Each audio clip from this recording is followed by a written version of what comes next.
Bismillahirrahmanirrahim. Elhamdülillahi Rabbil alemin. Və salatu və salamu alə əşrafil ənbiyə və mursalin. Alə seyyidina nəbiyyina Muhammedin və alə alihi və səhbə əcməin. Rabbi şirahli sadri və yassirli əmri və ahlul uqdatan min lisani yefqahu qavli. Birincisi, əziz və dəyərli qardaşlarım, dəyərli müsəlmanlar, ilk öncə özümə, sonrasında hər birinizə uca böyük olan Rəbbimizdən haqq təqvası ilə qorxmağı nəsihət edirəm. Həqiqətən də uca böyük olan Rəbbimiz mübarək kitabında buyurur ki, sizin ən hörmətiniz Allahın dərgahında Allahdan ən çox qorxanınızdır, yəni təqvalı olanınızdır. Allahdan qorxmaq, təqvalı olmaq, uca böyük olan Rəbbimizin üzərimizdə olan əmrlərini yerinə yetirmək, nəyə ki bizlərə qada edibsə, nədən ki çəkinmək əmr edibsə, o şeylərdən uzaq durmaqla bu sifəti qazanmaq olar. Və ilk öncə Rəbbimizə sonsuz sayda həmsənalar olsun ki, Allah subhanahu wa ta'ala bizi gözəl, mübarək aya yetişdirir. Və dua edirəm ki, bu ayı sona qədər gözəl şəkildə çatdırmağı Allah Taala bizə nəsib etsin. Və bu ayda tutduğumuz orucları, etdiyimiz ibadətləri Allah Taala öz dərgahında qəbul buyursun. Biz artıq Ramazan ayının yarısını keçmişik. 15 gündən artıq bugün 16-cı gündür. Tamamlayırıq. Ona görə də kim bu 16 gündə nə etdisə, nə qazandısa, Allah həmd etsin. Və əgər kim ki hələ Ramazanın qədrini hələ bilmirsə və nə olduğunu hələ anlamayıbsa, hələ yenə də şans var. Çünki son 10 günlərə yaxınlaşırıq ki, hansı ki ən xeyirli, ən bərəkətli günlər. Çünki Allah Taala bu ayları, bu günləri, bu illəri, fəsilləri seçib ki, müsəlmanlar bu mövsümlərdən istifadə etsinlər. Necə ki, tacir ilin müəyyən hissəsini ticarət edir, lakin mövsümlərdə hansı ki ticarətin yüksək olan vaxtında istifadə edir ki, daha çox qazanc əldə etsin. Və müsəlman da belə olmalı. Allah subhanahu wa ta'ala müəyyən bir vaxtlar, həftə içi, cümə günləri və yaxud da aylar içərisində Ramazan ayıdır və yaxud da ölkələr, şəhərlər içərisində Allah subhanahu wa ta'ala Məkkəni, Mədinəni seçib hansı ki orada edilən ibadətlər digər yerlərdə edilən ibadətlərdən daha nədir? Əfsəldir, daha üstündür. Ona görə də bu Allah Taala'nın bu ümmətə, bu başqa bir dinlərdə, başqa bir şeylərdə görə bilməzsiniz belə bir şey. Bu yalnız İslam dinində də ki, hansı ki Allah Taala bu mövsümləri, bu vaxtları seçib ki, müsəlmanlar bundan nə etsinlər? İstifadə etsinlər. Deməli, Peyğəmbər sallallahu əleyhi və səlləmdən gözəl bir hədis var. Bu hədis Allah Rasulü sallallahu əleyhi və səlləmin ümmətinə qarşı nə qədər mərhəmətli, rəhimli olduğunu göstərir. Bir nəfər Əbu Hüreyrə radiyallahu anh deyir ki, biz Allah Rasulunun əhatəsində oturmuşduq və bir nəfər gələrək dedi ki, ya Rasulullah, mən həlak oldum. Və bir neçə dəfə başlayır sözünü təkrarlamağa ki, mən həlak oldum, ya Rasulullah, mən həlak oldum. Allah Rasulü deyir ki, bəs nə baş verir? Deginən görə. O deyir ki, mən oruc ola öz yoldaşımla yaxınlıq etmişəm.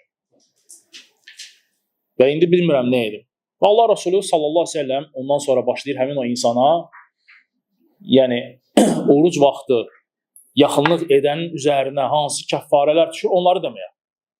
Deməli, bu hədisə keçməmişdən öncə görürsən ki, bəzi qardaşlar hansı ki elmsizlikdən və yaxud da kimsə bilməkdən deyir, amma olmaz Allahın dinindən elmsiz danışma və yaxud da bilmədən danışma. Deyirlər ki, çox suallar da bizə verilir. WhatsApp-da həddən artıq çox sual verir ki, mən bu günləri orucumu pozmuşam, yeməklə, içməklə. Buna görə mənə deyirlər ki, 60 gün sən oruç tutmalısın. Yəni, bilin ki, 60 gün oruç tutmaq yalnız oruc vaxtı, yəni gün çıxandan gün batana qədər olan vaxtda öz xanımınla, yəni öz məhrəminlə yaxınlıq etməyə aiddir. Öz yoldaşını yaxınlıq etməyə aiddir. 60 gün yalnız buna aiddir. Əgər sən orucu hər hansı bir yeməklə, içməklə, su ilə pozsan, bilə-bilə pozsan da belə, ona görə sən günah qazanırsan.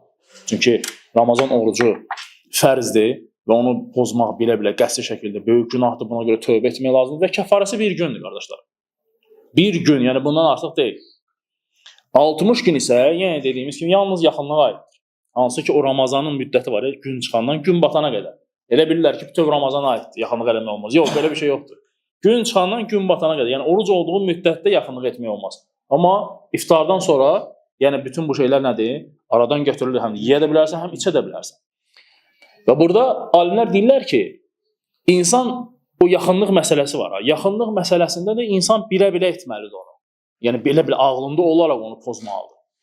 Nəyə əsaslanır bunun ki, əgər insan bilmədən edərsə yaxınlığı pozulur onun və 60 gün tutmalıdır. Deyirlər yox, niyə görə? Çünki Peyğəmbər sallallahu əleyhi və səlləm buyurur ki, hədisdə kim deyir bilmədən yeyərsə, içərsə, yəni orucuna nə etsin?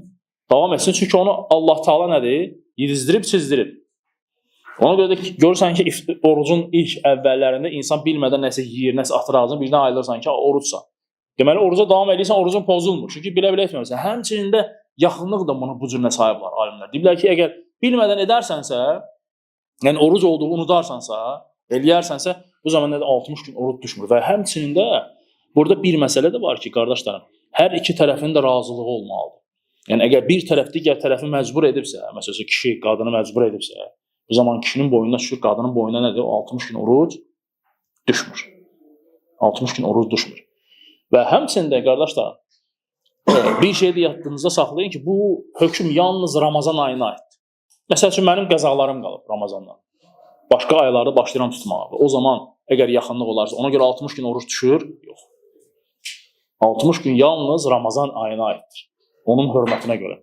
Başqa aylarda və yaxud da sünnət orucunu orucuna pozsun, buna görə qəza düşmür. Və hədisdə Peyğəmbər sallallahu əleyhi və səlləm həmin o insana başlayır izah etməyə ki, sən nə etməlisən? Allah Rasulü sallallahu əleyhi və səlləm ona deyir ki, sən qul azad edə bilərsən. Deyir ki, ya Rasulullah, xeyr. Mən necə qul azad edim? Mən kasıb olan özüməm. Və ondan sonra Peyğəmbər sallallahu əleyhi və səlləm ona deyir ki, 60 gün ardı-ardına oruç tuta bilərsən. O yenə də deyir ki, yox. Yəni mənim buna gücüm çatmaz. Və sonra Peyğəmbər sallallahu əleyhi və səlləm ona deyir ki, 60 nəfəri yedizdirib çizdirə bilərsən. O insan deyir ki, yox, ya Rasulullah, mən bunu edə bilmərəm. Bu hədis dəlildir ki, sən tərtibə riayət etməlisən. Necə andın kəffarəsində. Məsələn, bizdə görürsən ki, imkanı var, andın kəffarəsini andı pozur, dərhal nə idi? 3 gün oruçdur. Yox, andın kəffarəsi 3 gün orucdan qabaq 10 nəfəri yedizdirib çizdirmək var. Əgər bunu bacarmırsansa, qul azad etməkdir birinci. Qul azad etmək, 10 nəfəri yedizdirmək və sonra orucdur. Deməli, sən tərtibə mütləq nə etməlisən? Riayət etmək və burada da eyni qaydada. Qul azad etmək, bugünkü zamanda bu mümkün deyil. 60 gün oruç tutmaq, bunu bacarmırsansa 60 nəfəri yedizdirib içizdirməyə aiddir. Və sonra Peyğəmbər sallallahu əleyhi və səlləm bir anlıq dayanır. Elə bu vaxtı Allah Rasuluna bir zənbil xurma gətirib verirlər. Peyğəmbər sallallahu əleyhi və səlləm xurmanı bir zənbili verir ona.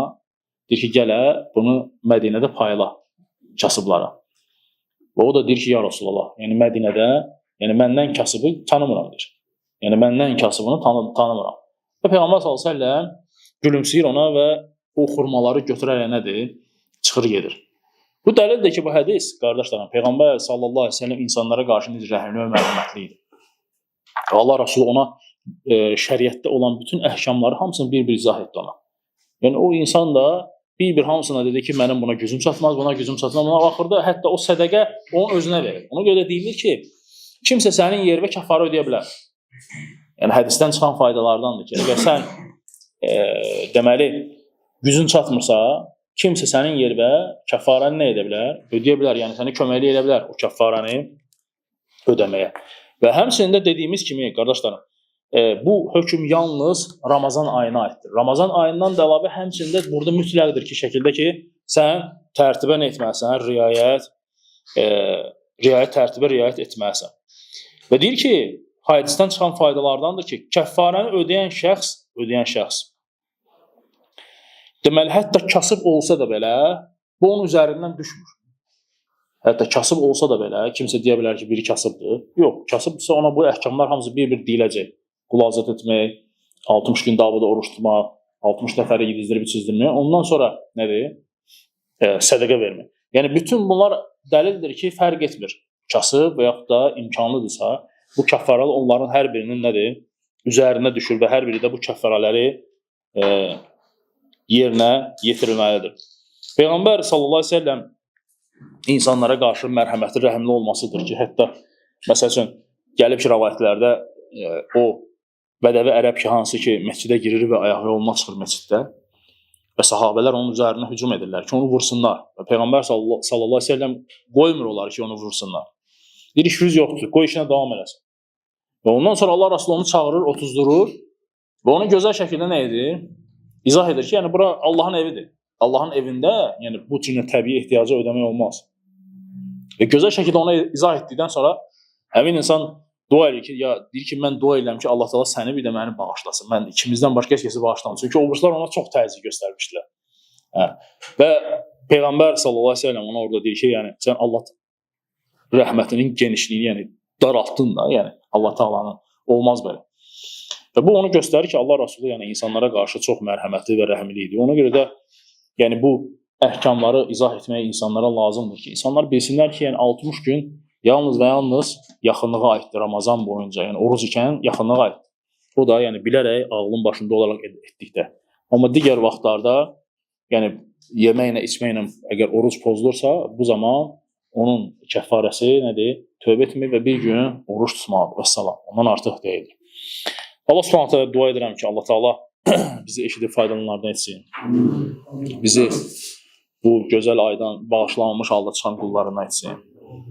Həqiqətən də Peyğəmbər sallallahu əleyhi və səlləm Cəbrail əleyhissalam necə deyir ki, amin, amin, amin və deyir ki, niyə görə amin dedi? Dedi ki, Cəbrail əleyhissalam gəldi və dedi ki, bir kimsə deyir Ramazan ayına yetişib və oradan bağışlanmış halda çıxar, bağışlanmamış halda çıxarsa, onun bir burnu yerlə sürtülsün və yaxud da üzü üstə cəhənnəmə girsin o insan.